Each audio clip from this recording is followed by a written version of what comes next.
Bon les gars, faut vraiment qu'on avance sur le projet. Vous avez des idées? Et si on faisait des vidéos d'activité physique adaptée, qu'on les mettait sur YouTube, ça pourrait être pas mal. Ouais, vidéo YouTube, c'est une bonne idée. Sauf qu'on a déjà le projet à partir de rien qui est comme ça. Et si on faisait une intervention dans un lycée? Ouais, sauf que Sensibil Handicap s'en occupe déjà dans les lycées de Saint-Étienne. Eh, j'ai peut-être une idée de fou, les gars. Si on faisait un film documentaire? C'est carrément une bonne idée.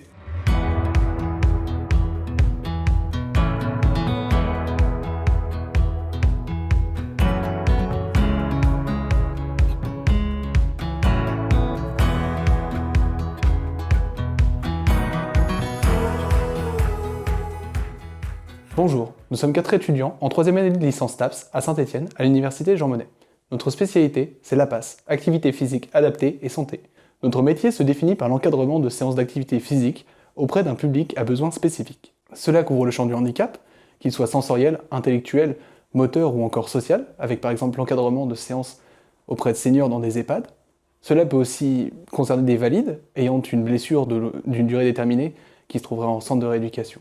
En somme, le APA couvre un champ d'action très large qui va lui demander beaucoup de flexibilité, mais qui va l'amener à ne jamais s'ennuyer. Et oui, en STAPS, on ne forme pas que des professeurs de PS. Dans le cadre de nos études, nous devons réaliser un projet et comme vous l'avez sûrement remarqué lors de notre petit sketch introductif, nous avons décidé de réaliser un film. Dans ce reportage, vous allez retrouver de nombreuses interviews sur les acteurs qui influent sur le sport et le handicap dans la Loire, avec des images de quelques instants de pratique sportive. Même si la crise sanitaire ne nous a pas permis d'en avoir une grande quantité, néanmoins, vous pourrez tout de même retrouver quelques images de pratique sur la chaîne YouTube de nos collègues et partenaires à partir de rien. Notre objectif à travers ce travail est de sensibiliser le maximum de personnes à ces domaines que sont le sport et le monde du handicap. Un de nos objectifs majeurs est d'impliquer le plus grand nombre de personnes dans ces associations, que ce soit pour devenir intervenants, encadrants, bénévoles. Nous voulons mettre tout ce monde en lumière afin qu'il soit plus reconnu, donner des clés à des personnes qui voudraient intégrer des structures, des associations par exemple. Même si vous n'avez pas de rapport au domaine du handicap, cela pourrait vous intéresser. Le nom de notre projet, Handicap, nous vient d'une réflexion commune autour du terme handicap. Nous avons donc choisi 10 mots qui, selon nous, permettaient d'élargir l'horizon de ce concept. Nous avons donc le mot adaptation, inclusion, rééducation, capacité, autonomie, volonté, accessibilité, activité, accompagnement et paralympisme. Pour nous, ces 10 mots nous permettent de définir en soi le mot handicap dans un champ un peu plus large. À travers ce documentaire, vous allez voir les interviews des principaux acteurs qui participent au sport et au handicap dans la Loire. La première sera celle de Gilles Dupas et de Michel Esteban, qui font partie de Saint-Étienne Handisport, une association multisport. La deuxième sera celle de Yann Dussud, de Laurie Griveau et de leurs pratiquants, qui font partie du comité Sport Adapté 42. Ensuite, il y aura une interview de Maël Garros, qui est le conseiller départemental Sport Adapté 42, mais également conseiller au comité départemental olympique et sportif de la Loire. Il y aura ensuite une interview d'Antoine Boutchakjian, enseignant en activité physique adaptée à l'Institut médico-éducatif Champ Espoir. Et enfin, une interview de Sébastien Lioud, conseiller technique au comité départemental Handisport de la Loire. Nous espérons que vous apprécierez notre documentaire, nous y avons mis tous nos efforts. Nous avons essayé d'être le plus complet possible afin qu'il retrace dans sa globalité tout ce qu'il se passe dans la Loire. Nous vous souhaitons un bon visionnage.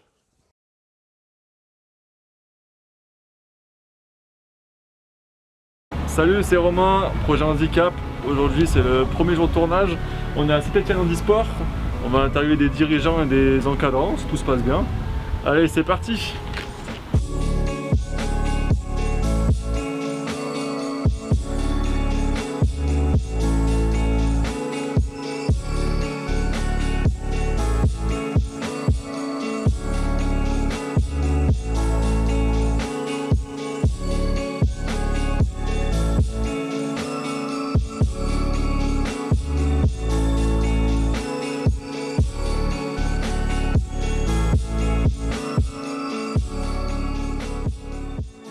Bonjour, je suis Gilles Dupas, je suis le président de Saint-Étienne Handisport depuis 6 ans, depuis 2014. J'ai été réélu pour 4 ans jusqu'à l'Olympiade de Paris 2024. Alors en fait, j'ai plusieurs rôles. D'abord, je suis président de l'association, ça veut dire qu'en fait, ça ne veut pas dire que je dirige tout, mais que je coordonne quand même le bureau de Saint-Étienne Handisport. Je suis aussi responsable de la section athlétisme. Je Je suis bénévole à la section natation et je suis coordinateur national des courses hors stade handisport. Alors au départ, le précédent président, mon ami Jeannot Molin, accueillait, et on accueille toujours d'ailleurs, des personnes porteuses de trisomie dans l'association, dans la section de natation. Il faut dire que le handisport s'adresse aux personnes qui ont un handicap physique, sensoriel ou moteur, et non pas aux personnes handicapées mentales. Mais on fait une exception pour les personnes qui ont un handicap mental léger et qui peuvent comprendre les consignes de sécurité. Et donc, comme moi j'étais et mon épouse, nous étions parents d'une fille trisomique, nous sommes toujours d'ailleurs parents d'une fille trisomique à l'intérieur de l'association Trisomie 21 Loire, qui maintenant s'appelle Prisme 21 Loire, on m'a demandé, comme j'étais nageur de compétition avant, d'aller aider comme bénévole sur les bords de la piscine pour la sécurité et autres. Et c'est comme ça que je suis rentré comme simple bénévole sur les bords des bassins dans l'association. Puis en 2005, je suis devenu membre du bureau. En 2008, Jean Molin donc, m'a demandé d'être vice-président. Et en 2014, malheureusement, il est mort d'un cancer. J'ai pris la présidence comme je lui avais promis, pour assurer la continuité. Saint-Étienne Handisport est un club multisport. Donc, notre plus grosse section, c'est la section de natation, avec en gros une bonne moitié de nos adhérents. Mais nous avons aussi des pratiquants de cyclisme, donc cyclisme sur 2 roues ou sur 3 roues, suivant le handicap. Des basketteurs fauteuils, des pongistes debout et fauteuil, et une section athlétisme. En plus, selon les saisons, on a aussi une section ski. Saint-Étienne Handisport a été créé en 1964 par le docteur Yves Nem, mais c'était déjà d'origine une structure multisport.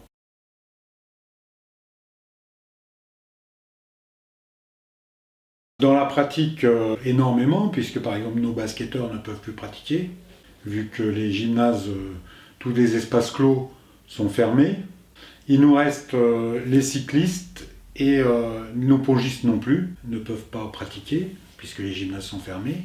Il nous reste nos athlètes, donc j'ai 2 athlètes, une personne amputée du bras gauche et un paraplégique qui court en fauteuil et qui a des bons résultats au niveau national. Et nos cyclistes, nos athlètes et la natation, puisque la natation reste possible pour les personnes handicapées. Par contre, où ça nous a bien impacté, c'est qu'on a environ 1/3 de licenciés en moins cette année. Parce que les gens n'ont pas voulu se risquer à prendre leur licence ne sachant pas s'il y allait avoir un nouveau confinement et autres. Donc financièrement, ça nous a impacté aussi. Ben en fait, on est complètement dans l'expectative. Par exemple, mes athlètes, en général, concourent au Marathon de Paris. Et pour l'instant, il est maintenu, puisque c'est le premier week-end d'avril, mais il est probable que du jour au lendemain, on peut nous dire « bah non, le Marathon de Paris est supprimé ». Normalement, ils sont inscrits au semi-marathon de Paris, alors, le marathon et le semi-marathon de Paris sont support du championnat de France de course sur route, ainsi que le 10 km de Lyon, qui sera au mois d'octobre, qui est normalement au mois d'octobre, mais on ne sait pas du tout, suivant l'évolution de la pandémie. Là, normalement au mois de mai, on devrait organiser une compétition interrégionale de natation qui est qualificative pour les championnats de France. Est-ce qu'elle va avoir lieu? On ne sait pas. Dans quelles conditions? Et j'espère quand même qu'à la fin de cette année, le niveau de vaccination fera qu'on sera un peu débarrassé de cette peur de confinement et de couvre-feu. Et que notre pratique pourra reprendre. Même personnellement, je pratique le basket et le tennis, et ça me manque énormément de ne pas pouvoir jouer.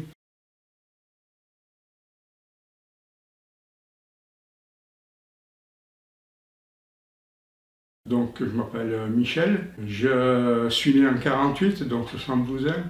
J'ai attaqué le sport en 68, suite à un accident du travail. Donc, depuis l'âge de 20 ans, je suis à l'association. Tout a démarré suite à la rééducation. J'ai fait la rééducation à l'époque, il n'y avait qu'un seul centre, c'était à Fontainebleau. Donc j'ai fait de la rééducation là-bas et à part la musculation, le sport est rentré dans le jeu. Et puis donc c'était les débuts du basket, les balbutiements du basket à cette époque-là. Donc quand je suis parti du centre, on m'a dit il y a un club à Saint-Étienne. Quand j'ai contacté le club, donc on m'a dit qu'il y avait une équipe de basket. Donc j'ai continué sur le basket. Il y avait d'autres sports mais qui ne m'intéressaient pas. Je voulais un sport collectif. Donc voilà, ça a commencé comme ça. Et je ne me suis jamais arrêté.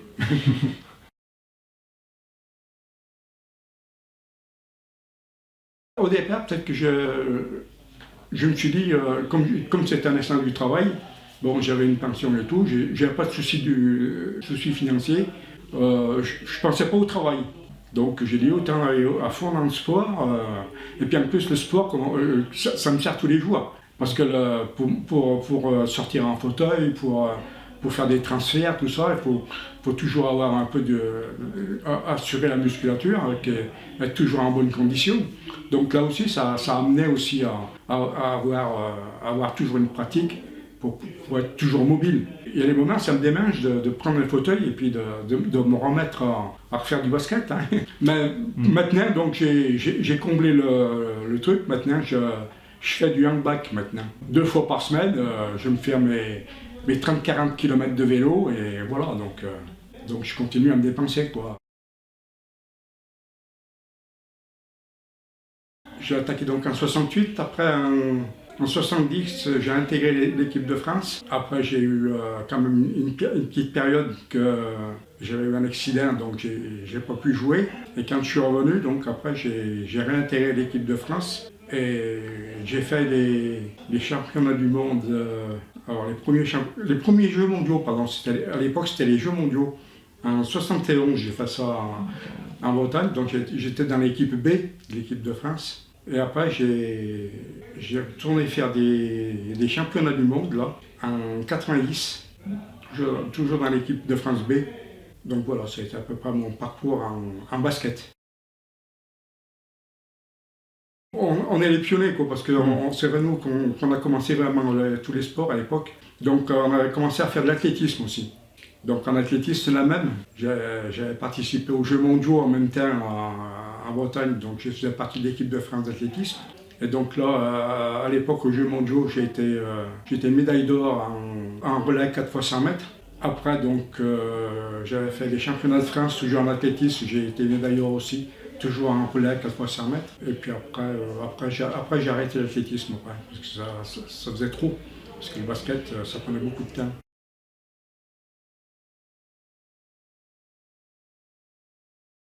Depuis cette époque-là, on peut dire que ça a quand même beaucoup évolué, parce que c'est vrai qu'à notre époque, voilà, on n'était pas sollicité, quoi, je veux dire, par les médias, tout ça. Mais maintenant, c'est vrai que depuis une vingtaine d'années, quand même, ça a pas mal pris maintenant. On est quand même bien reconnu.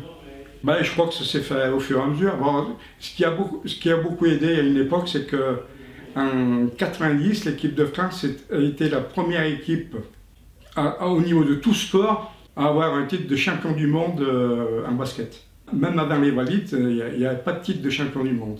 Ça a été Handisport qui a eu le premier titre. Et donc là, donc les médias ont commencé vraiment à parler de sport, puisqu'on était les premiers. Donc ça a un petit peu bougé sur Paris, parce que bon, si ça ne bouge pas là-haut, ça ne va pas. Alors maintenant, oui, vu les années passées, maintenant je suis plutôt... Je suis formateur au niveau du basket, donc je m'occupe des jeunes qui arrivent, on les forme, et puis après, bon, s'ils veulent faire de la compétition, nous à Saint-Étienne, on n'a pas d'équipe de compétition. Mais on a nos amis de Feur qui eux font des championnats de France et tout. Donc après, une fois que si le gars est mort et qu'il veut vraiment faire de la compétition, il va chez nos collègues de Feur, quoi. Ce qu'il faut, c'est des éléments qu'il faut. Il faut des joueurs. Le problème, c'est que Saint-Étienne a arrêté la compétition parce qu'il n'y avait plus assez de joueurs. On bataille à recruter, quoi. Mais il y a eu une section compétitive. Ah oui, il y avait une session. Et dans le même temps, justement, à l'époque que ça a commencé à baisser, Saint-Étienne, on a monté une entente avec Feur. pour que justement il y ait une équipe encore de compétition. D'ailleurs, à cette période-là, on a réussi à monter au plus haut niveau en national 1A. Parce que, bon, justement, en groupant les deux clubs, on s'est retrouvé avec une grosse équipe.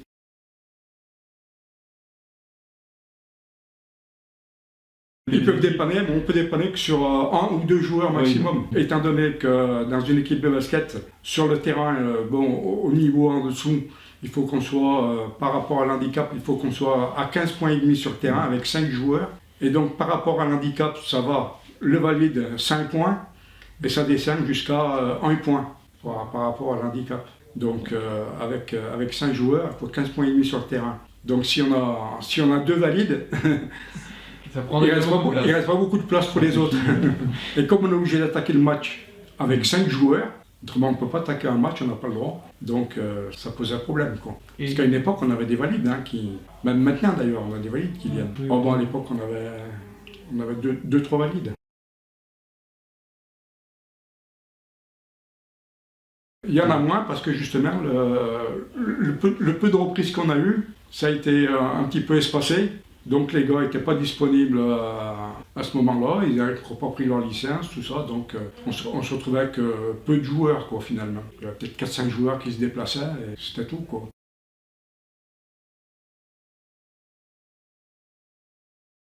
On se demande, parce que bon, on croise beaucoup d'handicaps pourtant dans la rue et on en voit très peu dans les équipes de sport, quoi. Je sais pas si les gars sont mal informés, si ça les intéresse pas.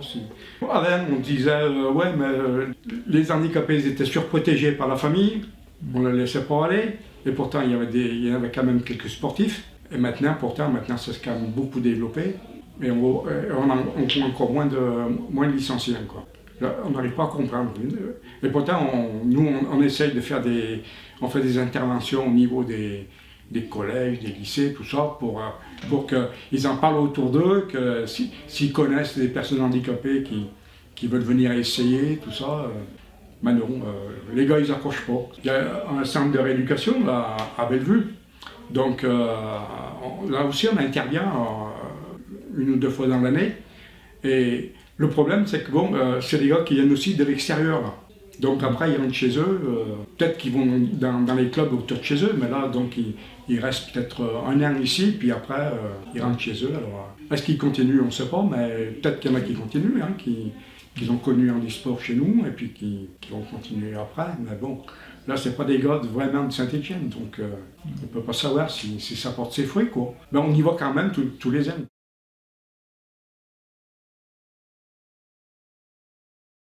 On se déplaçait beaucoup en train pour aller faire les mois de championnat. Et une fois à une guerre, on descend du train et des gens qui étaient sur les quais et tout ça, et qui disent voilà toute la misère du monde ici. Ça c'était dans les années 80, entre 80 et 90, dans ces années-là c'était. Pour dire qu'à l'époque, on n'était pas tellement connus au niveau sportif, quoi. Et pourtant nous, on se déplaçait presque 2-3 fois par mois en train. On a joué sur toute la France, on allait aussi bien dans le Nord qu'en Bretagne. Donc on en faisait des déplacements, donc on a l'habitude de voyager.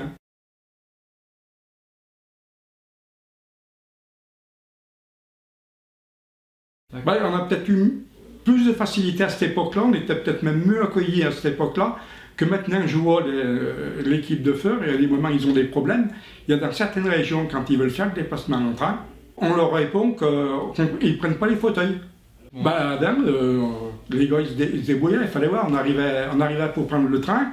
Je me rappelle les débuts qu'on prenait le TGV, il y a un coin salon dans le TGV. L'endroit à bagages était trop petit pour mettre les fauteuils. Le coin salon, donc ça faisait des grandes banquettes et tout, les gars nous disaient mais il n'y a qu'à mettre vos fauteuils là. Et on entassait les fauteuils dans le truc là.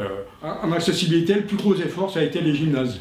Les gymnases, alors là maintenant, il n'y a plus aucun problème. Les gymnases c'est tout accessible, aussi bien les toilettes, les douches, tout ça maintenant c'est parfait. C'est un peu comme que les débuts qu'on avait commencé, il y a des moments à tomber dans des gymnases, il y avait des escaliers, il y avait des...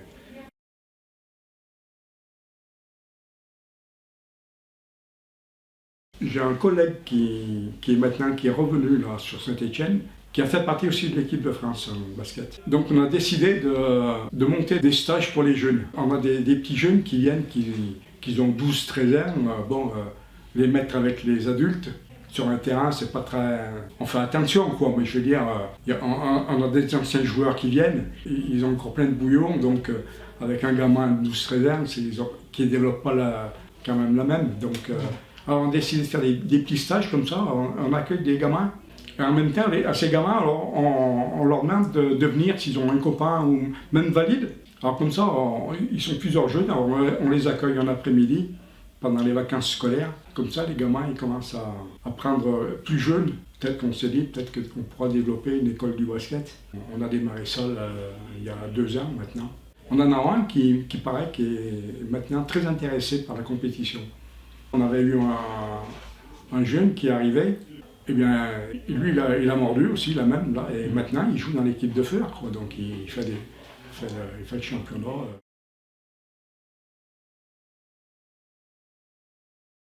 Sur la structure, moi je suis surtout au niveau de l'entraînement et puis donc au niveau des sensibilisations qu'on fait dans les collèges et tout ça. Donc là, je suis à 100% là-dedans, donc continue à se défouler surtout. Merci beaucoup à toute l'équipe encadrante de Handisport Saint-Etienne. Merci notamment à Gilles Dupas qui nous a accordé une interview de dernière minute, ainsi qu'à Michel et Stéphane qui nous a permis de rentrer en contact avec la structure. Et on se retrouve prochainement dans un nouvel épisode.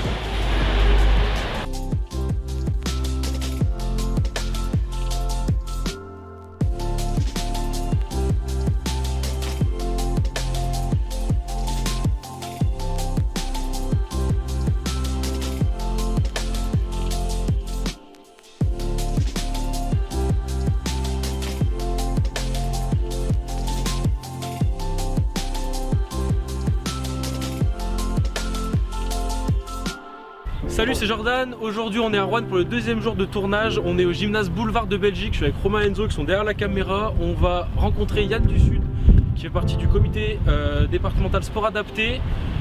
C'est sur une section avec l'ARSA, l'association rouennaise sport adapté. On va l'interviewer ensuite avec ses pratiquants. Mais d'abord, on va vous montrer une petite partie de sa séance et ensuite il y aura les interviews. C'est parti!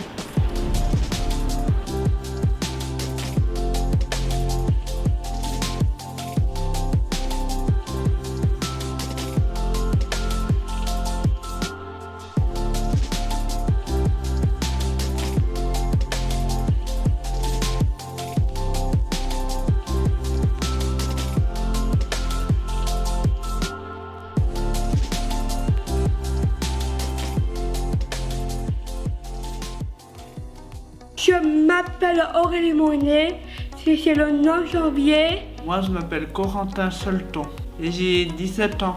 Alors, je m'appelle David François. J'ai 36 ans. Moi, Stéphanie.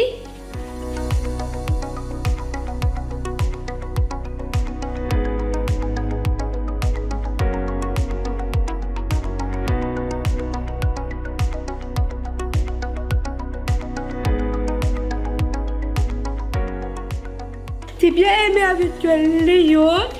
J'ai bien joué avec mon copain, tout. J'ai bien aimé tout le monde.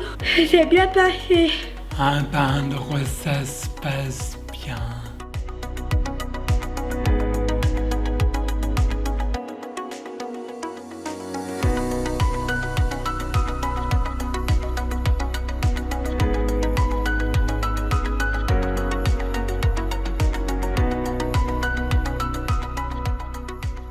J'ai les rubans aussi pour marcher avec les bâtons. J'aime bien la gym, mais le badminton, j'arrive un petit peu, mais il y a des choses que j'arrive pas. On fait aussi de la marche nordique. Badminton, la balle aussi, les petites balles là.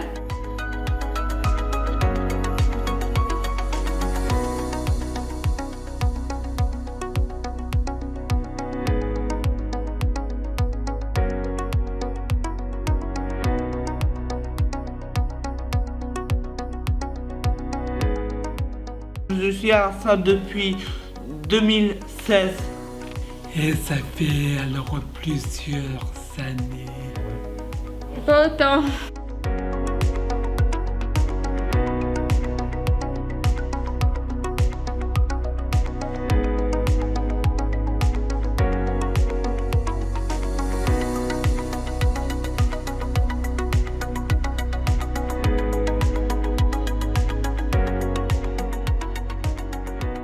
Je m'appelle Laurie Griveaux, je travaille au sport adapté depuis novembre 2020. J'ai intégré le sport adapté en tant que volontaire ou en service civique, c'est-à-dire c'est une mission exclusive pour les personnes de 16 à 25 ans. J'ai choisi cette mission-là parce qu'elle alliait le côté handicap et le côté sport. Par mes précédentes expériences, j'ai travaillé dans le milieu du handicap, je suis assez sportive, donc travailler dans les deux domaines m'intéressait. J'ai fait une formation, on va dire, dans le sanitaire et social, donc j'ai fait un travail avec le handicap. Par contre, le côté sportif, je ne l'avais pas du tout.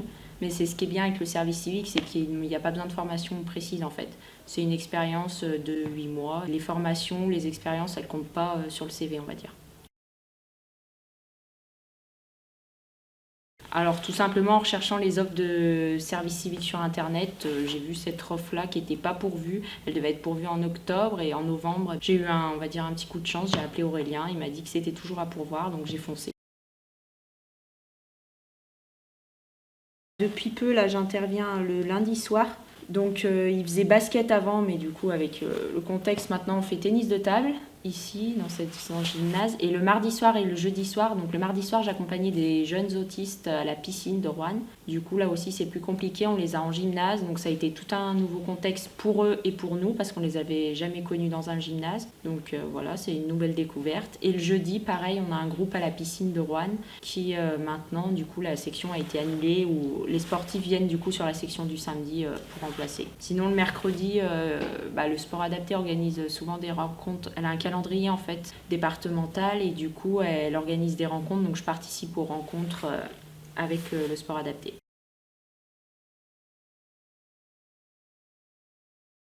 Alors je dirais patience, bienveillance et encadrement des sportifs.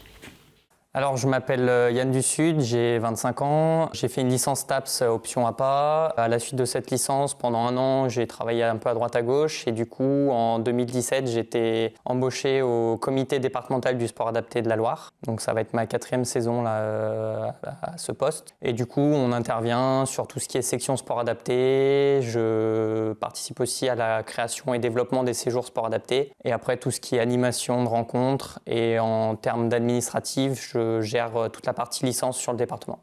Alors moi, mon poste, c'est agent d'animation départementale. Donc le but, c'est, comme j'ai dit, c'est de coordonner les activités sur le département de la Loire et développer ces activités. Donc moi, j'ai plus un rôle d'animation que de coordination et de développement.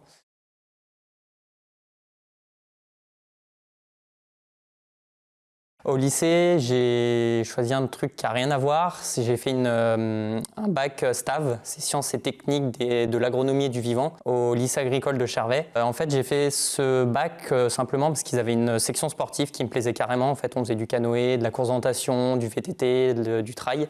Donc, c'est toutes des disciplines que je pratiquais et que j'aimais faire. Donc j'ai fait ce bac pour cette section sportive, sans vraiment savoir où je voulais aller. Et en fait, par la suite, j'ai fait un stage d'1 semaine dans un collège. À la base, je voulais être prof de sport en fait. J'ai fait donc un stage d'1 semaine en collège, puis un stage d'1 semaine en IME. Et j'ai vu la différence en fait entre IME et collège. Et le milieu du handicap m'a vraiment plu. Et c'est là où je me suis dit que je voulais vraiment faire ça. Donc après mon bac, je suis parti en STAPS. Et du coup, j'ai fait STAPS en 3 ans avec l'option APA, donc activité physique adaptée et santé. Du coup, le comité a été créé en 1983. Donc à la base, c'était que des bénévoles. Le but, c'était de proposer une activité sportive pour les personnes en situation de handicap. Donc c'est une association loi 1901. Donc c'est-à-dire qu'on a un bureau de bénévoles avec un président, un trésorier, une secrétaire. Notre président, c'est Georges Bergeron. Toutes ces personnes sont des bénévoles. Du coup, petit à petit, ils ont amené à professionnaliser du coup cette association en embauchant d'abord une personne qui est partie et du coup qui a été remplacée par mon collègue donc Aurélien qui est là depuis quasiment 10 ans. Et là, maintenant, je l'ai rejoint depuis donc 4 ans. Donc on est 2 salariés à temps plein en CDI au comité. Sinon, tous les ans, on accueille un service civique qui vient nous épauler sur des missions un peu administratives, sur du soutien de rencontres, sur du soutien aussi dans nos sections justement comme aujourd'hui. Donc voilà un peu la structure. Après, du coup, nous, on dépend donc de la FEDE, donc la FFSA, la Fédération Française du Sport Adapté, on va dire en haut de l'échelle. Ensuite, on a les ligues au niveau donc régional, les comités donc comme nous au niveau départemental et ensuite plus au niveau local. Enfin, dans notre secteur, on a 2 associations. La première, c'est l'ARSA, donc l'association rouennaise du sport adapté, et l'ASSA, l'association stéphanoise du sport adapté, donc sur Saint-Étienne et Roanne, qui gère un peu toutes les sections et le sport au niveau local.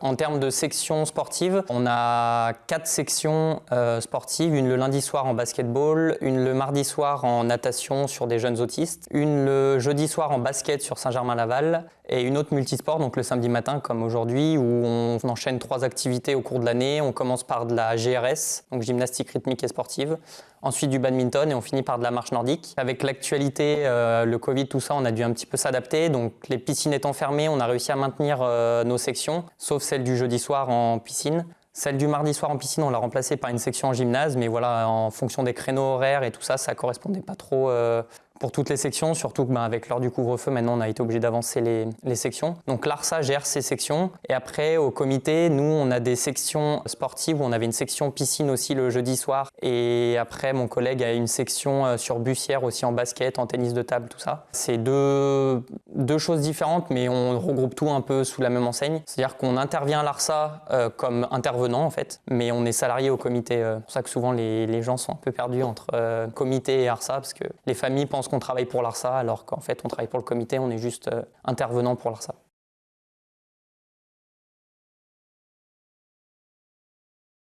Du coup, au niveau de nos sections sportives, c'est comme un club ordinaire en fait, comme un club de foot ou n'importe quel club, où en fait les familles inscrivent leurs enfants, ou alors les sportifs s'inscrivent directement. Nos sections existent depuis quand même un certain nombre d'années. Du coup, c'est vrai qu'on s'est fait connaître et c'est souvent les mêmes personnes qui reviennent. Après, pour les nouvelles personnes, c'est souvent on diffuse en fait au niveau des établissements où ils travaillent, donc soit des ESAT, soit des IME, des foyers de vie ou voilà des foyers d'hébergement. En fait, on leur dit qu'on a des sections sportives tel jour, à telle heure, à tel endroit, et s'il y a des personnes intéressées, ils ont juste à s'inscrire en fait, à nous appeler. Ils remplissent une petite fiche d'inscription, ils ont besoin d'un certificat médical. Après, on leur prend une licence et ils peuvent venir pratiquer avec nous.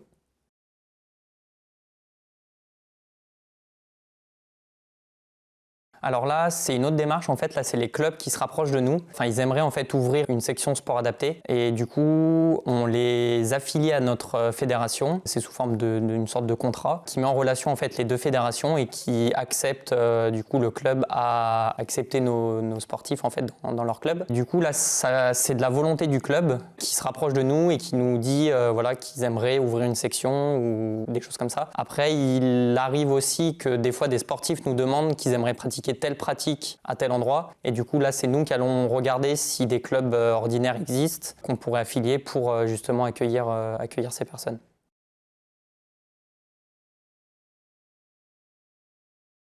Déjà, c'est une réussite depuis plusieurs années parce que les personnes sont demandeuses de sport et ont besoin de pratiquer. Donc ça, là-dessus, on ne va pas arrêter nos sections. Surtout que de plus en plus de personnes rejoignent nos sections. Alors là, avec le Covid, forcément, les familles ont soit un peu peur d'amener leurs enfants pratiquer ou enfin voilà, il y a toutes ces questions qui se posent. Mais sinon, nos sections, depuis plusieurs années, sont sans cesse en train d'augmenter leur effectif. On est obligé même de recréer des sections. La section natation jeune, justement, n'existait pas il y a 2 ans. On a dû la créer suite à une demande justement de familles qui voulaient faire pratiquer cette discipline à leurs enfants. Et pareil pour d'autres disciplines, en fait, on essaye de répondre au maximum aux demandes et on a pas mal de demandes après, c'est en fonction de nos plannings aussi où forcément ça va bloquer au bout d'un moment. Mais on essaye de développer au maximum les sections et elles ont un très bon avenir, on se fait aucun souci. Ouais.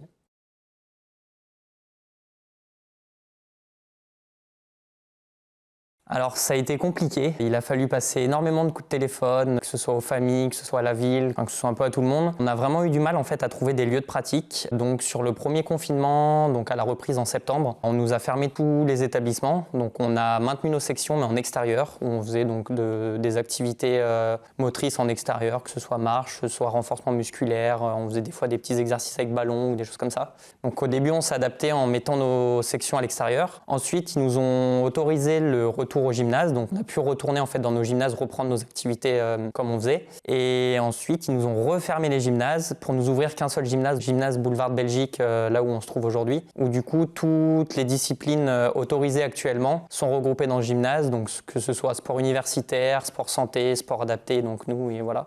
Donc toutes nos sections se trouvent dans ce gymnase pour l'instant, jusqu'à la réouverture de nos gymnases en fait d'origine pour qu'on puisse reprendre nos activités comme on les faisait, que ce soit la piscine ou d'autres disciplines. Après, notre volonté, c'était vraiment de maintenir l'activité, peu importe dans quelles conditions, que ce soit en extérieur, que ce soit dans un autre gymnase, parce qu'on sait que nos sportifs en ont besoin, qu'ils sont souvent isolés, qu'ils ont besoin de voir du monde, de sociabiliser, de parler. Donc c'était vraiment important pour nous de maintenir et de faire tout ce qui était possible pour maintenir ces sections ouvertes.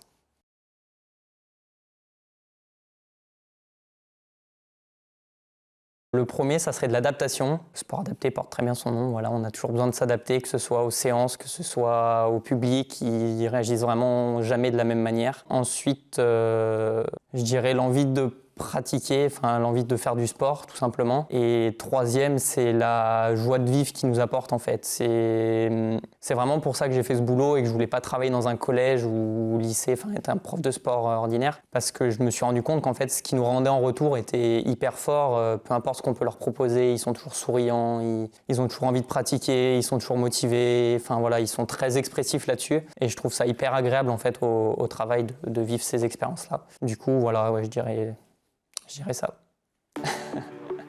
Et voilà, du coup, c'est la fin de ce deuxième jour de tournage. On va remercier Yann et Laurie de nous avoir accueillis sur leur séance. Merci également aux pratiquants de nous avoir laissé les filmer. Et merci donc à vous tous pour les interviews. Et voilà, on vous remercie, on vous dit à la prochaine. Salut!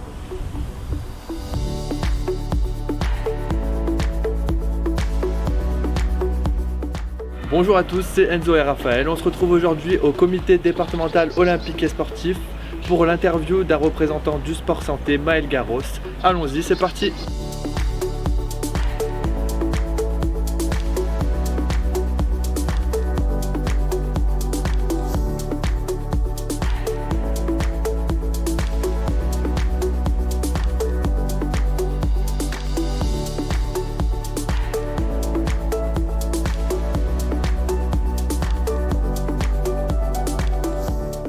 Maël Garros, moi je suis CTD, donc conseiller technique départemental du sport santé au sein du comité olympique de la Loire. Donc j'ai beaucoup bougé pour ma part puisque j'ai fait ma licence au départ entraînement sportif sur Grenoble, mon master APA sur Marseille et après j'ai fait par une association Laval, Rennes, Paris et depuis 1 an et demi du coup sur Saint-Étienne. Voilà, du coup je suis à la fois sur le côté on va dire entraînement sportif au départ, mais dès le début en tout cas au niveau carrière professionnelle, directement sur tout ce qui est sport santé de façon large.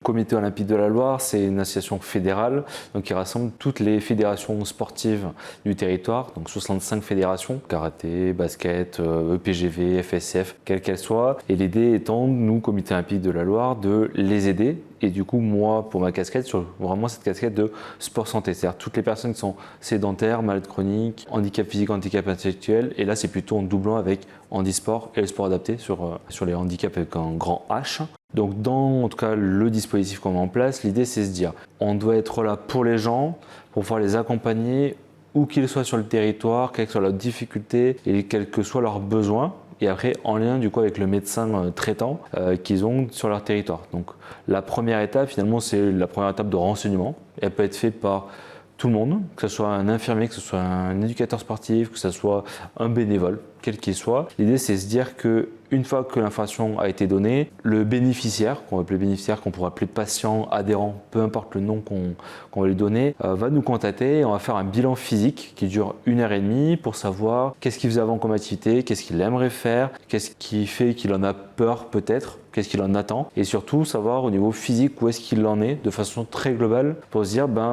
si on veut l'orienter à un endroit, il faut que ce soit le plus adapté à lui ou à elle et que ce soit le plus proche possible de chez lui. Une fois que le bilan physique est fait, on envoie le compte rendu au médecin traitant et c'est le médecin traitant derrière qui a fait une prescription en disant fréquence, durée, intensité, type d'exercice et quel intervenant doit intervenir auprès de cette personne-là. Et là, ça va créer finalement un parcours de santé qui va aller du sanitaire. Donc nous, on ne prend pas du tout en charge, mais on est en lien avec tout ce qui est service de rééducation notamment, jusqu'à ce qu'on va appeler de l'entraînement on va dire classique dans une structure sans forcément de diplôme particulier. Et nous, on va s'occuper des choses qui sont tout au milieu, c'est-à-dire soit encadré par un APA, un kiné, un psychomote, un ergo, si c'est quelqu'un qui a des difficultés au niveau modéré, voire presque sévère. Et pour des gens qui ont des limitations minimes, on va être plutôt sur des gens qui sont éducateurs sportifs avec une formation complémentaires pour du coup être un peu plus spécifique. Donc chacun a sa place en tout cas dans le dispositif et l'idée c'est d'être vraiment dans ce parcours-là qui est un parcours plutôt ascendant en général parce qu'on va essayer qu'ils aillent de mieux en mieux, mais qui peut aller aussi dans l'autre sens. Si par exemple il y a une rechute sur un cancer, ils ont le droit de recommencer le parcours s'il y a un besoin. À l'issue du bilan physique, on va les classer de 1 à 5. 1, c'est une orientation chez le kiné, c'est-à-dire qu'on va dire au médecin que finalement physiquement et psychologiquement et socialement, la personne elle n'est pas encore apte pour nous à intégrer un circuit finalement local hors sanitaire. Donc du coup on va dire au médecin, là c'est vraiment de la kinésithérapie, c'est de la rééducation et c'est même pas encore le boulot d'un APA. Après ça va être indice 2, ça va être ce qu'on appelle les ateliers passerelles, c'est-à-dire 16 semaines d'activité. Les gens vont payer 20 € s'ils ont la couverture santé solidaire ou 40 € s'ils ont une mutuelle classique. Donc 16 semaines, une fois par semaine pendant 1h15, ils sont encadrés à l'heure actuelle que par des APA. L'idée c'est qu'à la fin des 16 semaines, ils aient remis un peu le pied à l'étrier et puis qu'ils réintègrent une association un peu plus classique et souvent plus spécialisée sur une activité, que ce soit le basket, etc.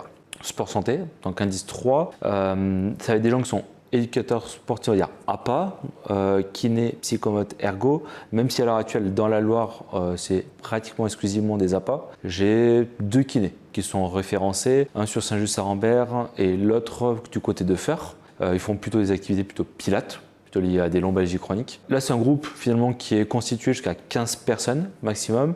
Ils vont prendre l'adhésion, en tout cas ils vont payer auprès de l'intervenant qui va faire l'intervention et il n'y a pas de coût particulier, ça dépend des structures. Et après, indice 4, sport bien-être, donc ce que je disais c'est effectivement des groupes jusqu'à 25 personnes, même si ça paraît beaucoup. Par exemple, ça va être des gens qui sont éducateurs sportifs ou alors des gens qui sont bénévoles avec une formation complémentaire sur le basket santé, karaté santé, dans le décret de loi de 2018-2019 qui ont été faits. Et c'est se dire, ils vont quand ils ont une pathologie, ils vont être intégrés dans un groupe un peu plus classique, alors qu'en sport santé, ils étaient que entre gens avec des pathologies, pas forcément que des gens avec un cancer, mais des gens avec un cancer obèse, diabète, des spondylarthrites ankylosante, etc.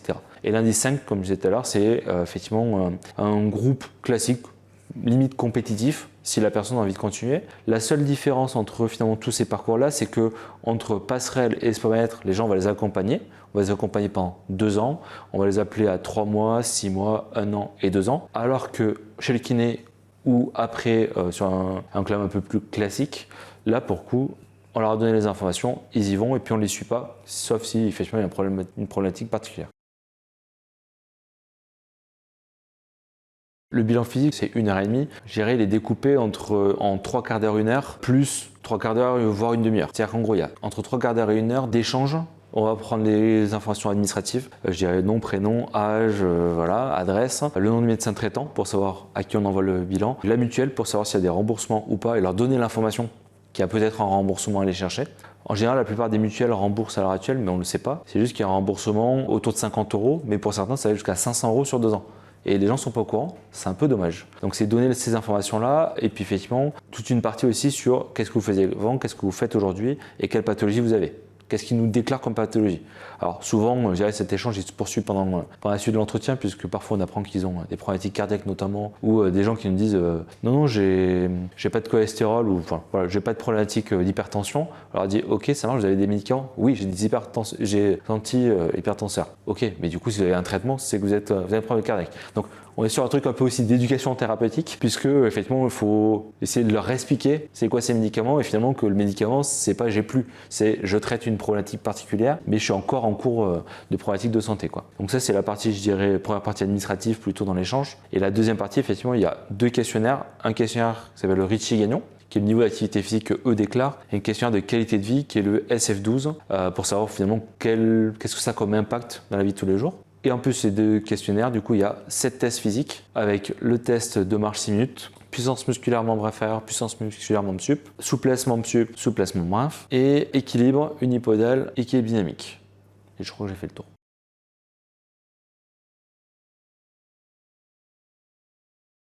Le Covid finalement a été vécu plutôt bien dans le sens où au final on ne s'est jamais arrêté. Je dirais même que au final ce qu'on se rend compte c'est que le Covid a plutôt rajouté du boulot. On a eu finalement plusieurs phases. La première phase de mars à mai, donc on a continué à travailler, on a continué à accompagner les gens, du coup cette fois-ci à distance, parce que là pour le coup il n'y avait pas de dérogation. Donc on a continué à les accompagner à distance, la difficulté étant qu'il fallait qu'ils accrochent, mais vu que c'était un petit peu nouveau, les gens étaient plutôt dans une idée de c'est tout nouveau, je fais rien et on verra bien dans 1 mois, 2 mois, 3 mois et puis on verra bien quand ça se terminera. Mais on a pu tous on va dire, ressortir un petit peu pour l'été, donc on a continué à accompagner les gens, cette fois-ci plus physiquement, et on s'est rendu compte qu'à partir grosso modo de août, entre août et fin septembre, on a fait à peu près une centaine de bilans physiques, donc une centaine de personnes qui se sont dit ok, ça y est, je vais reprendre pour la rentrée. Malheureusement en octobre, de nouveau confinés, donc du coup il y a une dérogation, donc on a pu pour le coup continuer en physique grâce à la dérogation du ministère des Sports. Donc là on a continué mais difficilement avec certains, puisque certains disaient j'ai toujours peur, donc je préfère en tout cas pour l'instant mettre un peu en stand-by. Donc on a continué sur des groupes finalement au départ qui sont de 10, par exemple sur les ateliers passerelles, sur des groupes qui étaient de 5, on a fait plutôt 2 petits groupes, voire même parfois qu'un petit groupe parce que la moitié n'était plus là pour faire, parce que trop en tout cas inquiet de poursuivre. Mi-décembre, de nouveau un petit peu une réouverture des salles. Et jusqu'à maintenant, on va dire, réouverture aussi des salles. Donc on continue, toujours sur les petits groupes de 5 parce qu'on s'est dit on va peut-être pas diffuser le virus pour le coup. Mais par contre, à l'heure actuelle, on est à peu près à une dizaine, voire une quinzaine de personnes qu'on voit chaque semaine pour faire des bilans physiques. Et ça, sur le comité olympique, plus, je dirais, peut-être pareil, une dizaine de personnes qui est en plus rajoutée sur l'extérieur, faire Saint-Marcelin-Forêt, Bouin, Montbrison et Roanne. Donc finalement, je pense que par mois, maintenant, on devrait être autour de une centaine, voire une 150 bilans à peu près par mois qui sont faits. Donc un vrai besoin de bouger pour le coup. Et tant mieux, ça veut dire que ça nous donne du boulot et que les gens commencent à en avoir marre, donc ils se disent qu'il serait bien de bouger, de reprendre un peu d'activité. Mais pour certains, une vraie inquiétude encore tant qu'ils ne sont pas vaccinés. Et du coup, ils ont tendance, certains, à repousser encore. La prise en charge à distance, c'est compliqué, puisque on est quand même sur des gens qui sont fragiles, voire très fragiles. Et on se rend compte par contre que ces gens qui sont passés de niveau sédentaire à un niveau très sédentaire, donc on les récupère avec des mobilités qui sont vraiment très diminuées, alors que peut-être que pendant 2-3 mois, ils avaient réaugmenté leur capacité. Donc c'est un peu frustrant parfois, parce qu'on se dit c'est dommage qu'il y ait eu ce Covid qui soit planté au milieu. Mais en tout cas, on a continué à bosser et on est là toujours pour eux. On est bien au-dessus du niveau. Sur l'année en tout cas 2020, malgré le Covid, on est autour de entre 150 et 200 personnes de plus dans l'année, alors que pour le coup on était plutôt fermé, en tout cas sur l'accompagnement. Et là sur les 2 mois, je pense qu'on est pratiquement au nombre de bénéficiaires qu'on a touché sur l'année 2020. Donc ça veut dire que je pense que l'année 2021 va être une année charnière pour le coup, une année où il va falloir effectivement s'organiser encore différemment je pense, parce que on risque d'avoir beaucoup de monde, et ce que je commence déjà un peu à préconiser aux associations aussi, c'est un boom peut-être pour la rentrée de septembre, où dès lors que les activités seront reprises et peut-être la majorité de la population aura été vaccinée, les gens vont du coup être rassurés et du coup arriver peut-être en masse, que ce soit sur le secteur public, secteur privé ou associatif. Donc effectivement, il faut aussi préparer grandement. Ça s'explique, je dirais, parce que les gens finalement n'ont pas beaucoup bougé déjà, donc ils se disent ça y est, il est temps de bouger. Après, je pense que c'est la période où il y a eu le plus de messages de bouger depuis peut-être les 20 dernières années. Je pense qu'on n'a jamais entendu parler autant de l'activité physique et sportive. Donc effectivement, il y a eu beaucoup de messages de santé publique, pour le coup. Pas forcément ciblés pathologiques, mais vraiment santé publique. Et puis les gens se sont rendus compte que finalement, avec le Covid aussi, pour ceux qui ont été touchés par le Covid sur les formes relativement grave, le fait d'avoir peut-être bougé un petit peu avant et récupéré peut-être mieux déjà, et pour ceux qui pour le coup n'avaient pas bougé ou même bougé, ils sortaient pas en très bonnes conditions sur tout ce qui était rééducation, donc ils préféraient peut-être anticiper ces phénomènes-là, et voilà. Et puis après toute cette partie, comme je disais, qualité de vie, pour le coup, où ils se sont rendus compte que finalement d'être un peu à l'extérieur, que ce soit en ville ou pas en ville, peu importe, que ce soit être en extérieur, finalement ça n'avait pas vraiment de prix, et qu'on se rendait compte que c'était finalement un manque, et qu'on était un petit peu déprimé quand on sortait pas beaucoup. Voilà. Donc finalement ils ont une vraie envie qui est une envie de bouger. Alors maintenant je pense que c'est plus les sports d'extérieur qui vont prendre un vrai boom, que ce soit sur la marche, on va dire sur l'activité physique classique, ou que ce soit effectivement sur la randonnée, ou que ce soit sur la marche nordique, ou que ce soit sur l'activité vraiment extérieure, plutôt que des activités en salle, puisque la plupart des activités extérieures ont pu en tout cas continuer pendant le Covid, et en tout cas sont vraiment les premiers à bouger et à reprendre, plutôt que les sports en salle. Des actualités, il y en a, je dirais, un petit nombre, mais effectivement, c'est pas spécifique pour le coup au sport santé. En tout cas, il y a un événement qui devrait se mettre en place sur Saint-Étienne et c'était métropole pour le coup. Et du coup, on va peut-être essayer de créer un espèce de petit événement aussi au sein du comité olympique dans notre salle pour faire découvrir finalement les lieux et pourquoi pas faire des bilans physiques pour les gens. Des événements aussi, en tout cas des actualités qui vont arriver aussi, ça va être sur l'été. On va recréer en tout cas un lien et on va relancer ça comme activité avec des gens qui sont des jeunes migrants qui viennent de pays plutôt à l'heure actuelle Centrafrique, donc plutôt pays en guerre, et du coup on va recréer ce lien avec le département pour essayer de les faire bouger et pour éviter qu'ils restent cloisonnés dans leurs hôtels, là où ils sont accueillis, et dans des chambres où ils sont entre 3 et 4 par chambre, donc sur des tout petits volumes. Voilà.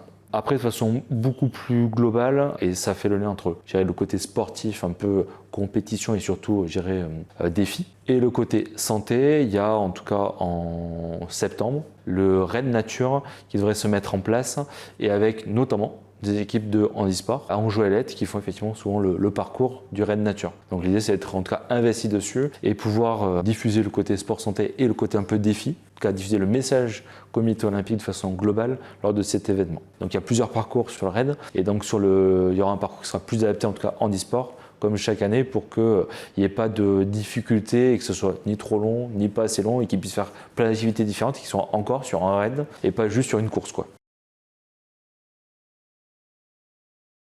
Il y a un travail par contre qui est fait depuis 1 an par rapport au diagnostic on va dire, et à l'évaluation, et se dire qu'on espère dans peut-être 2 ans, on puisse effectivement faire un article de recherche sur l'utilisation qu'on a développée, sachant que c'est un article finalement scientifique qui pourrait être créé, où on a créé des valeurs, on a finalement adapté tous les tests qui sont déjà existants, par exemple le TDM6. Si vous regardez les valeurs qui existent au niveau français, notamment par le CNO, sur leur grille de test, grosso modo, si vous ne faites pas à peu près 800 à 900 mètres en 6 minutes, ils considèrent que vous êtes nul. Sauf que nous, on a des gens qui vont de 150 mètres, et pour le coup, c'est compliqué, et des gens qui vont jusqu'à 650, 700 mètres parfois. Donc ça veut dire que grosso modo, si je lis la grille de lecture du CNOSF, vous serez tous dans la même catégorie qui est vous bougez pas assez et vous êtes limité. Sauf que là-dedans, entre 150 mètres en 6 minutes et 600, on a juste des profils complètement différents. Donc en fait, on a créé effectivement tout ce truc-là, et c'est le gros projet qui va durer encore quelques années. C'est une grille d'évaluation qui, je dirais, existerait déjà.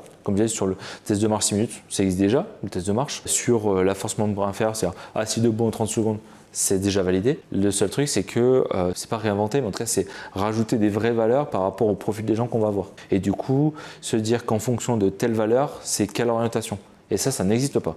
Autant des valeurs pour dire vous êtes limité ou peu, pas ou très limité, ça existe. Mais pour dire en fonction de cette limitation liée à la limitation au niveau physique, liée à la limitation au niveau mobilité articulaire ou équilibre, et la somme de tout ça fait une orientation, ça n'existe pas pour l'instant. Sur 3 mots, c'est mon accompagnement, c'est adaptation et c'est disponibilité. Finalement, c'est les 3 mots qui, je pense, résument le mieux, en tout cas, la prise en charge qu'on essaie de mettre en place.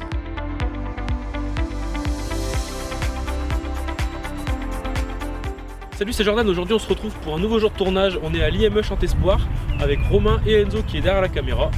On va interviewer Antoine Bouchak-Tian qui est professeur d'APA à l'Institut. Allez, c'est parti.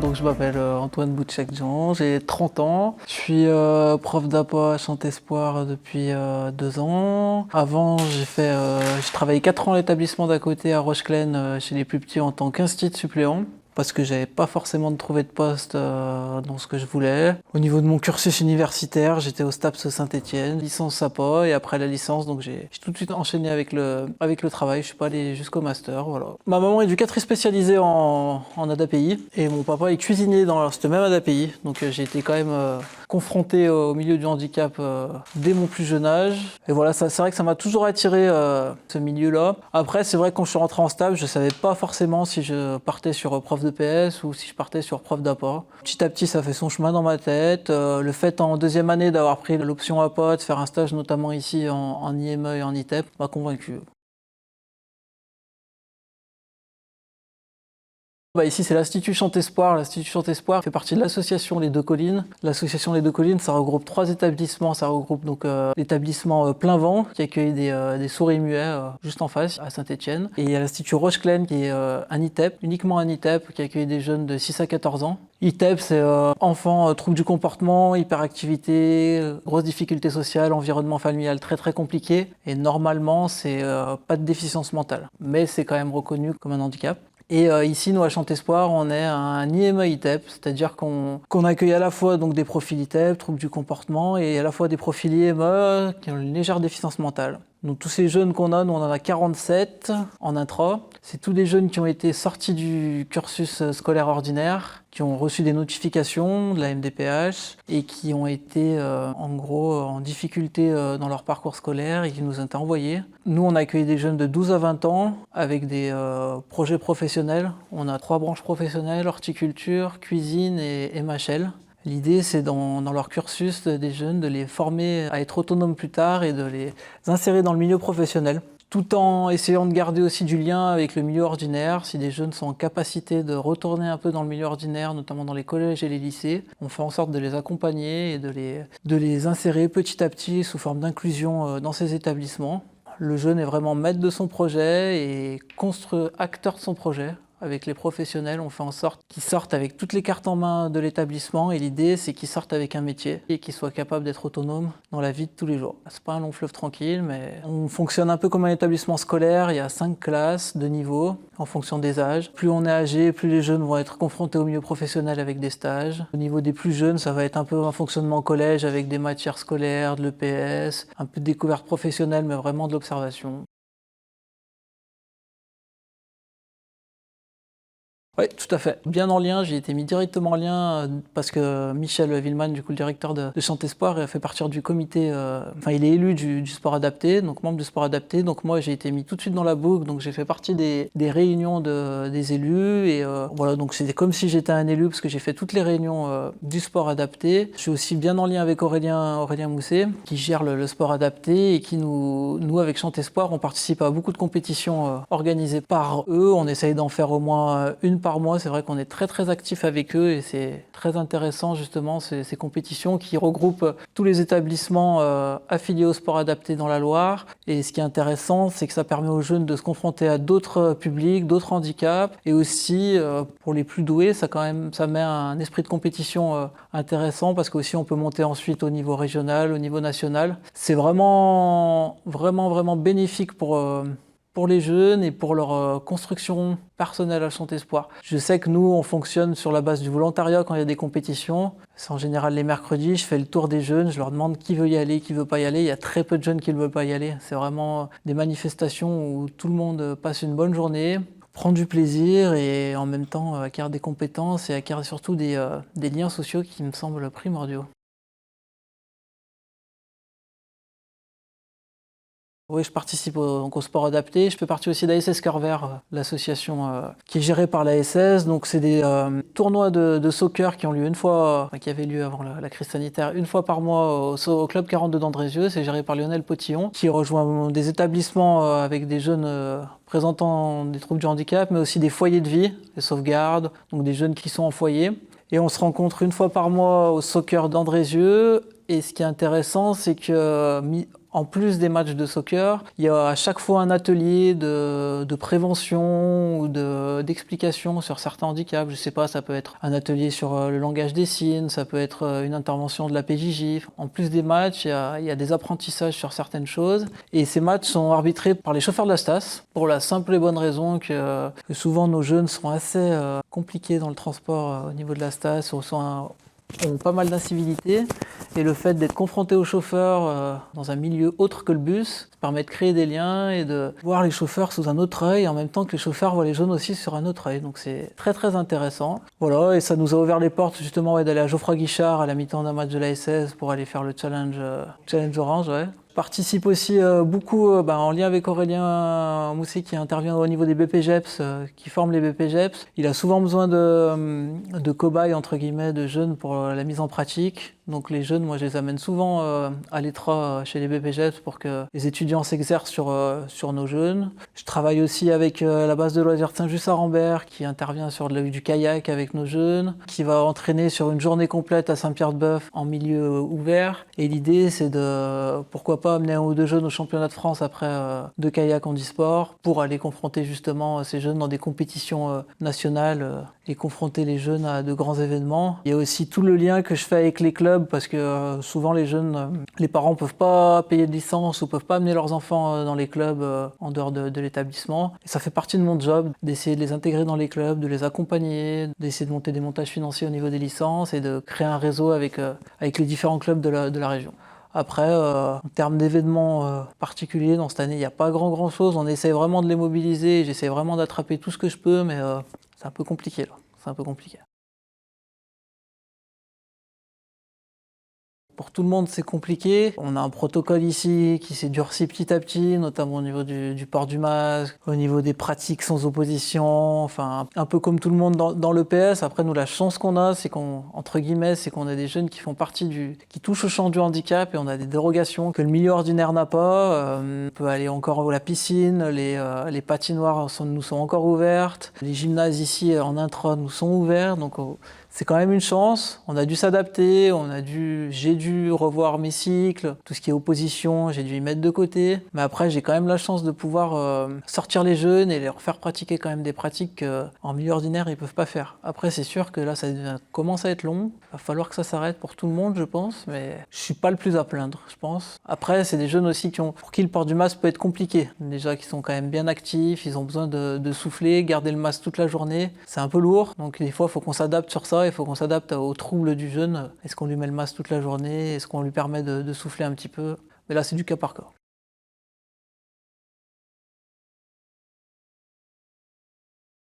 C'est un public qui n'est pas trop connu de l'extérieur. Quand on parle du mot handicap, on ne pense pas forcément au public accueilli ici, que ce soit surtout le public ITEP. Mais je trouve que c'est des jeunes qui ne sont pas assez reconnus en France en général. Parce que ITEP, ça peut vouloir tout et rien dire, troubles du comportement. Tout le monde, en gros, peut avoir des troubles du comportement, difficultés sociales, tout le monde peut avoir des difficultés sociales. Mais c'est quand même des jeunes qui ont ramassé dans leur vie, qui n'ont pas eu la chance que j'ai pu avoir, que beaucoup de gens ont pu avoir. Et c'est souvent un peu les oubliés de la vie plus tard. Nous, on les accueille jusqu'à 20 ans, mais c'est des jeunes souvent qui sont accueillis en foyer ou en famille d'accueil. Et à 18 ans, il n'y a plus grand-chose pour eux. Si nous, on n'a pas réussi à les orienter comme il faut dans la vie professionnelle, ça peut être des jeunes qui peuvent se retrouver un peu plus tard, soit dans les délinquances, soit à la rue, parce qu'ils n'ont pas forcément eu les chances qu'un jeune lambda peut avoir. Voilà, donc c'est en train de petit à petit de changer, mais je trouve que notamment le public ITEP n'est pas assez reconnu en France et pas assez aidé.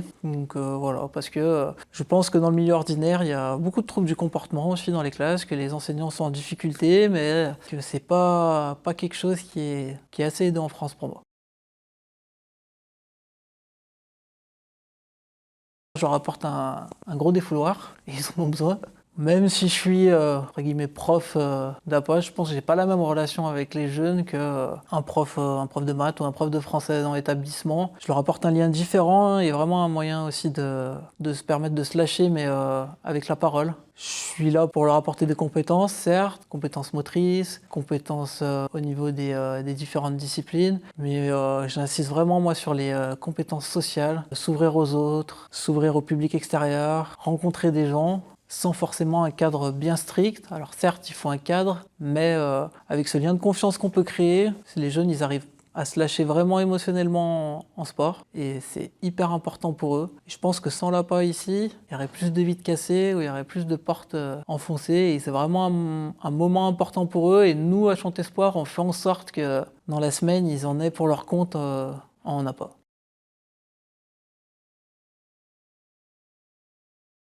Le gros bonheur, 3 mots.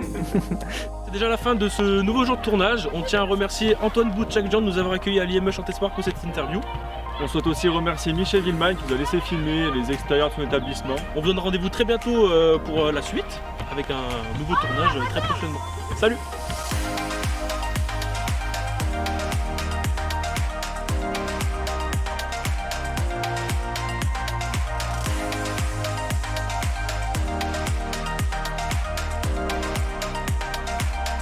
Bonjour, on se retrouve avec toute l'équipe pour une nouvelle journée de tournage.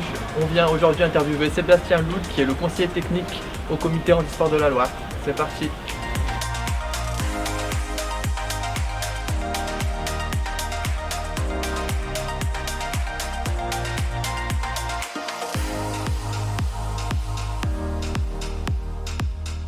Bonjour, je m'appelle Sébastien Lioud, je suis conseiller technique au comité départemental handisport de la Loire. Voilà, j'ai 32 ans et je suis initialement donc enseignant en activité physique adaptée et santé. Moi j'ai suivi des études donc en 3e année, enfin je suis allé jusqu'à la 3e année de fac de sport en STAPS, option activité physique adaptée et santé à Saint-Étienne, ayant pour objectif d'être directement sur le terrain à la suite de la licence. L'intérêt pour moi, c'était donc d'aller sur le terrain et surtout de pouvoir accompagner un public senior dans un premier temps en ayant un objectif d'aller dans un centre de rééducation ou dans le milieu handisport. J'ai fait 3 ans en EHPAD, puis au bout de 3 ans, j'ai eu l'opportunité d'aller au comité départemental handisport de la Loire pour justement faire le métier de conseiller technique au sein de ce comité. Donc pour présenter Handisport, il faut savoir qu'on a 2 grandes fédérations qui gèrent le sport et le handicap en France. La Fédération française de sport adapté qui s'occupe du handicap mental et psychique. Et on va avoir également la Fédération française Handisport qui, elle, va s'occuper de sportifs en situation de handicap physique et sensoriel, donc visuel et auditif. L'objectif de cette fédération, c'est de permettre et de rendre accessible l'activité physique à toute personne en situation de handicap physique et sensoriel. Donc singularité particulière chez nous, c'est qu'on a un public spécifique, mais on a aussi une particularité de gérer plus d'une 60aine de sports différents. Alors, on n'est pas expert de toutes ces disciplines, mais on est expert de l'accompagnement du sportif dans ces disciplines. Voilà grosso modo ce qu'est Handisport. Alors après, Handisport, c'est comme toute fédération classique, à savoir si on fait le parallèle avec la fédération de foot par exemple, on a une fédération nationale, une déclinaison régionale, donc le comité régional Auvergne-Rhône-Alpes Handisport, un comité départemental, si on en suit la logique, donc nous, comité départemental Handisport de la Loire, et puis ensuite on va avoir les clubs qui eux pratiquent les activités sportives, mais on a également ce qu'on appelle des sections dans des clubs valides. Une section de personnes en situation de handicap vont pratiquer une ou plusieurs activités au sein du club valide. Et puis ensuite, bien sûr, on va avoir les pratiquants sportifs qui vont justement aller dans les clubs. Le comité départemental handisport de la Loire, au jour d'aujourd'hui, c'est environ 400 licenciés dans la Loire, 400 sportifs en situation de handicap physique et sensoriel. C'est également 15 clubs et sections, clubs unisport ou multisport et sections unisport. Donc une offre de pratique qui arrive à proposer jusqu'à 25 disciplines sportives adaptées sur tout le territoire ligérien. Donc voilà un petit peu l'organisation au niveau national et la déclinaison. On est comme une fédération tout à fait classique avec un public spécifique et une multitude de sports. Mon rôle, moi, au niveau du comité, il faut savoir qu'au comité départemental, on est deux salariés, mon collègue qui est à 3/4 temps et moi-même. On a des missions différentes. Ces missions, de son côté, à lui, c'est tout ce qui est détection, jeunesse, accompagnement donc, du jeune sportif. Ça va être également tout ce qui est événementiel, communication. Et puis, moi, de mon côté, je suis référent sur tout ce qui est action de formation. Donc j'accompagne toutes les personnes, toutes les filières qui vont graviter autour de la personne en situation de handicap, que ce soit les kinés, les STAPS, les brevets d'éducateurs sportifs, etc. J'accompagne également, je suis référent sur tout ce qui est action de professionnels de santé. On accompagne le patient du centre de rééducation jusqu'à son entrée dans une pratique régulière et bénéfique pour sa santé. Je suis également référent sur les activités de pleine nature, où sur le territoire ligérien, on est quand même très actif puisque on fait pendant 3 mois du ski assis piloté sur la station de Chalmazel ou dans les Alpes. Et puis pendant 6 mois tout au long de l'année, on va faire ce qu'on appelle du fauteuil tout-terrain ou du SIMGO, qui sont des activités de tout-terrain justement sur tout le territoire. Et on arrive encore à faire maintenant donc des sorties joëlettes, des sorties poulka en hiver et des sorties donc ski de rando toujours en hiver. Il faut savoir que la joëlette c'est comme une chaise romaine, une chaise porteuse avec 2 bras devant, 2 bras derrière, une roue en dessous de l'assise en plein milieu et donc un pilote devant, un pilote derrière, la personne en situation de handicap dedans et on fonctionne sur la randonnée pédestre. La poulka, c'est une grande barquette avec un siège baquet, tractée en ski nordique ou en raquette par un pilote qui est également devant sur des pistes de ski de randonnée. On va avoir également donc, le fauteuil tout-terrain. Le fauteuil tout-terrain, c'est un VTT sur 4 roues avec un centre de gravité très bas, où la personne est totalement autonome pour pouvoir piloter. Le seul inconvénient, c'est que nous, nos fauteuils tout-terrain ne sont pas électrifiés, donc on est uniquement sur du fauteuil tout-terrain de descente. Voilà, et la personne sera totalement autonome pour pouvoir descendre et faire du VTT comme tout le monde. Et puis le SIMGO, on va avoir, c'est la même version que le fauteuil tout-terrain, sauf que là, une version plus dépendante, où un pilote sera intégré directement sur le châssis du siège et pilotera donc la personne en situation de handicap, tout comme le ski assis piloté, comme son nom l'indique, où donc le pilote est dissocié cette fois-ci du châssis du fauteuil ski, et donc nous on emmène les personnes et on pilote ces personnes-là sur les pistes. Au niveau événementiel, on utilise les manifestations de masse ou les grandes manifestations pour promouvoir nos activités, montrer que c'est possible auprès du public et sensibiliser le grand public également. On a plusieurs événements phares maintenant qui reviennent d'une année à l'autre sur le territoire de la Loire, avec au côté jeunesse les Jeux départementaux de l'avenir, qui sont un moyen donc, de réunir tous les jeunes en situation de handicap physique et sensoriel de la Loire autour d'une journée qu'on pourra assimiler à des Olympiades pour faire aussi de la détection et montrer aux jeunes leurs capacités et leur offrir des perspectives d'évolution.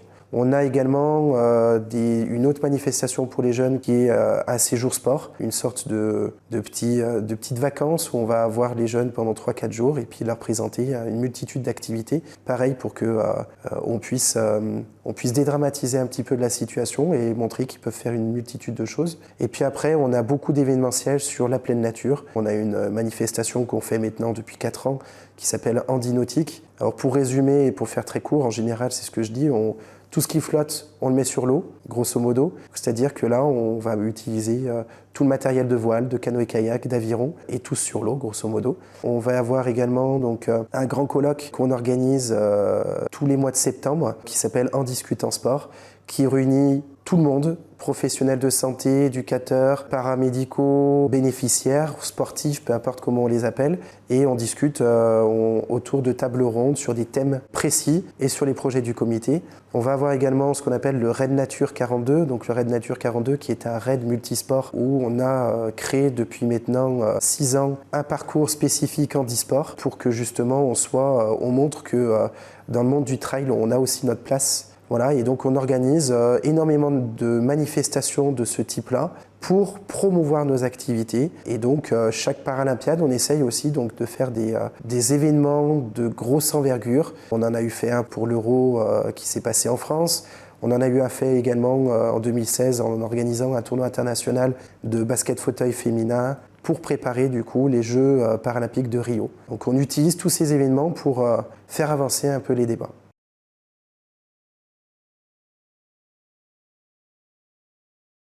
Alors pour faire un résumé assez rapide, premier confinement, ça nous est tombé dessus, comme tout le monde. Nous, on a été à l'arrêt total pendant 1 mois et demi, en activité partielle, très réduite, très peu de choses à faire. On a eu très peu de directives aussi par rapport à la spécificité de notre public. À partir du mois de juin, on a pu refaire et refonctionner de manière tout à fait classique. Alors moins sur l'événementiel, c'est évident. Et puis arrive ce deuxième confinement qui a remis énormément de choses en question au niveau du comité, soit l'arrêt de beaucoup de choses, soit la transformation de notre métier. Et donc en fait, ça a été plutôt c'est bizarre de le dire, mais plutôt une source d'inspiration, puisque finalement, on a complètement modifié notre manière de fonctionner en créant, pour garder un lien social et physique auprès de certains patients, en créant du coup des séances de renforcement musculaire en visio, en créant un parcours de suivi personnalisé du patient en sortie de rééducation et en proposant du coup des plans A, B, C, D en activité pleine nature en fonction des conditions sanitaires. Comme on ne pouvait pas faire de ski, on s'est rapatrié sur de la poulka, et puis comme on n'avait plus de neige, on s'est rapatrié sur du VTT. L'ACOI nous a finalement aidé à performer, entre guillemets, en termes d'organisation. Après, ce qui est très difficile au jour d'aujourd'hui, c'est qu'on planifie, on essaye d'anticiper, mais comme tout le monde, on ne sait pas où on va, et on a de la chance, on a un public prioritaire, on peut faire énormément de choses, mais on ne sait pas trop encore où on va. On a une perte de à peu près 30% de nos licenciés. Il faut savoir qu'en e-sport dans la Loire, nous, on n'a pas énormément de pratiquants. On est à 400 licenciés sur le département. Sur 400, on est à peu près 300. Donc une grosse perte en effet au niveau des effectifs, mais ce qui n'est pas surprenant, difficile de prendre une licence et de payer une licence quand on sait qu'on va pratiquer peut-être que 2 fois dans l'année. Donc une perte comme celle-ci, mais donc qui s'explique. Au niveau des bénévoles, de la crainte, mais avec le protocole sanitaire renforcé qu'on proposait au sein du comité, de nombreux bénévoles ont été rassurés. Et sur ce deuxième confinement, sur la reprise en janvier 2021, on se rend compte que nos bénévoles se battaient presque pour faire les sorties pleine nature. Donc finalement, nous, un impact assez modéré, mais beaucoup de vigilance par rapport au public, parce que forcément, on accueille un public qui a des besoins spécifiques, et donc la moindre erreur peut être fatale. Un projet qui a vu naissance pour le deuxième confinement, qui s'appelle Handiform, qui est un projet de suivi personnalisé du patient, donc je l'ai un tout petit peu évoqué tout à l'heure. Au jour d'aujourd'hui, le comité et moi-même intervenions 2 à 3 fois par semaine en centre de rééducation, en collaboration avec d'autres professionnels de santé, pour informer le patient de ses capacités et puis de la suite post-rééducation, que faire après. On s'est rendu compte que, donc ça fait depuis 2013, plus de 500 patients rencontrés, on se rend compte qu'une simple interaction physique ne suffit plus. Et donc le deuxième confinement nous a permis de développer ce suivi personnalisé qui consiste, en partenariat notamment avec la plateforme Sport Santé 42, de faire un bilan initial des capacités fonctionnelles de l'individu, que ce soit donc sur les fondamentaux d'endurance, d'équilibre, de coordination, de force, etc.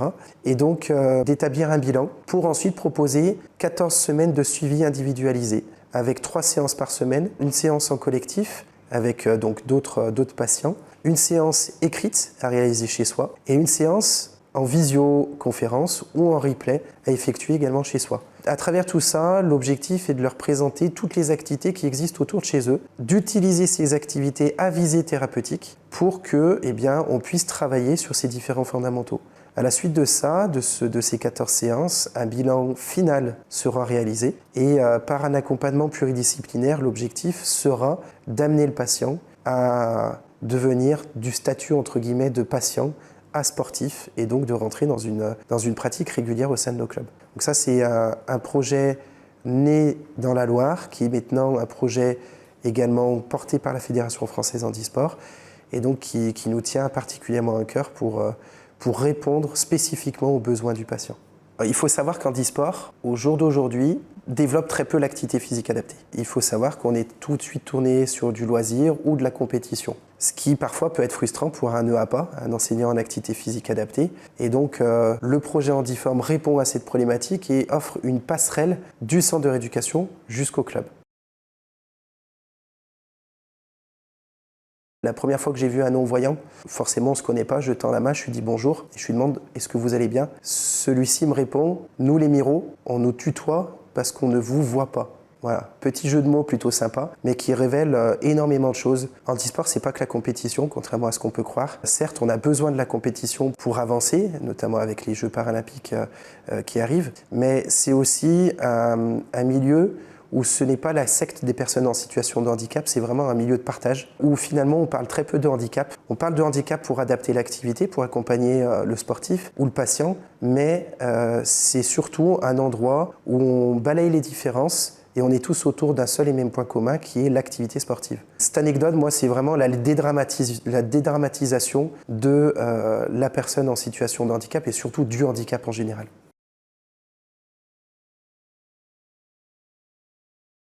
Donc 3 mots, et il y en aurait bien d'autres je pense. Passionnant, assez exceptionnel, on va le mettre en un seul mot, exceptionnel, de par le partage, qui est justement mon 3e mot, le partage. Avant tout, on tenait à remercier toutes les personnes qui ont accepté de participer à notre film documentaire. que ce soit les encadrants ou les pratiquants. Nous remercions également le BDE STAPS Synthé qui nous a prêté du matériel pour la réalisation de nos interviews. Grâce à eux, la qualité a été au rendez-vous. Merci à Sport Santé ainsi qu'au comité départemental handisport de la Loire et enfin au groupe Affaires de Rien d'avoir diffusé notre film sur leur réseau. Un remerciement spécial à notre enseignant Sébastien Luyaude qui nous avait demandé un projet qui s'est avéré être ce film. Il nous aura conseillé et guidé tout au long de ce projet afin de vous fournir un travail de qualité. Ce documentaire avait donc pour but de mettre en lumière le monde du sport et du handicap et d'apporter de nouvelles informations par rapport aux acteurs qui y interviennent. Ainsi, on a pu nous aussi découvrir des choses qu'on ne connaissait pas tellement, comme le sport santé avec Maël Garros par exemple. À travers ce reportage, nous avons pu montrer aussi comment les différentes structures ont su et dû s'adapter à la Covid-19. De plus, à la fin de chaque interview, nous avons pu voir qu'il y avait d'autres mots qui ressortaient, d'autres significations par rapport au mot handicap. Nous pensons aussi à toutes les structures qui n'ont pas pu nous accueillir et leur souhaitons du courage et de la réussite pour la suite. Enfin, toute l'équipe du projet Handicap vous remercie d'avoir regardé notre film. On espère qu'il vous aura apporté des informations utiles, des informations importantes qui pourront vous être utiles, que vous pourrez en parler à vos proches, à votre entourage et que ça vous aura peut-être aussi donné l'envie de vous investir dans le milieu du sport et du handicap. N'hésitez surtout pas à partager le film s'il vous a plu, à vos amis, à votre entourage, afin que les personnes qui en aient le plus besoin puissent avoir accès à ces informations, ou tout simplement le grand public, car c'est toujours des informations très intéressantes à avoir sur ce domaine. On vous remercie encore une fois d'avoir visionné le film, on vous dit certainement à très bientôt, et encore merci à tous.